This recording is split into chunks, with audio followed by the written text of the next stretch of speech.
Bannannyini bbaasi abeegatta mu kibiina kya Uganda Bus Owners Association bayise olukiiko lw'abadereva ba bbaasi basobole okulonda abakulembeze abajja, kubanga akakiiko akabaddewo bagamba nti kabadde kakolagana bulungi nabo. Kyokka olukiiko luno luzzeemu kigoye weezinge nga bagoba ba bbaasi bagamba tebasobola kulonda abakulembeze bajja kubanga baalonda dda era balina akakiiko akabafuga.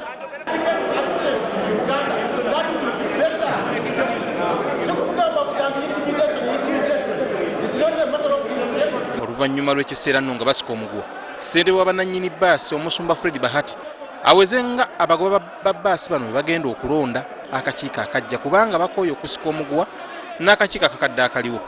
Twagala ekibiina tetusobola okwatagana nakyo ng'abali ebizibu bya ddereeva ndina engeri gye tujjamu bulungi ne tukiweza tukolamu. Enteekateeka eno ewagiddwa bannannyini bbaasi abalala nga bagamba nti nabo bakooye okuneneŋŋananga n'abagoba ba bbaasi, kyokka nga akakiiko akafuzi ke kabawabya kennyini. Mbasaba tumaze ofumba tukitusiza awo tuse ku lusuniya mulye talagidde nti mwina kitegedde bwe muba muganya okulya emmere ejja kusigala weewole abaana ababagadde bakwatemu.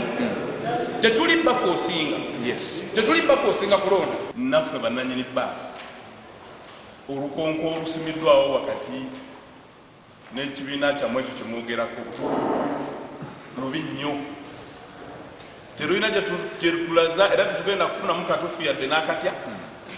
Wabula kino ate kitabudde butabuzi bagoba ba bbaasi ne bagamba nti bagenda kulonda akakiiko kajja okujja nga bannannyini bbaasi bakoze ku nsonga zaabwe wamu n'okukomya okubavumanga. Naga oyo yakubye yabadde atamidde, oyo anywa enjaga, oyo yabadde ku tulo n'osigala ng'okyagamba ati akuwolereza. Sorry. Mabwe bapointi nga yakulonda driver wa bbaasi nga ye chairman. Nze ndowooza pointi yaffe yandibadde enkulu kubanga buno buyinza busigala bwaffe. Oluvannyuma okulonda kuno kwongezeddwayo okutuusa ng'ennaku z'omwezi 9 lwe lw'omukaaga lwa ssabbiiti eno.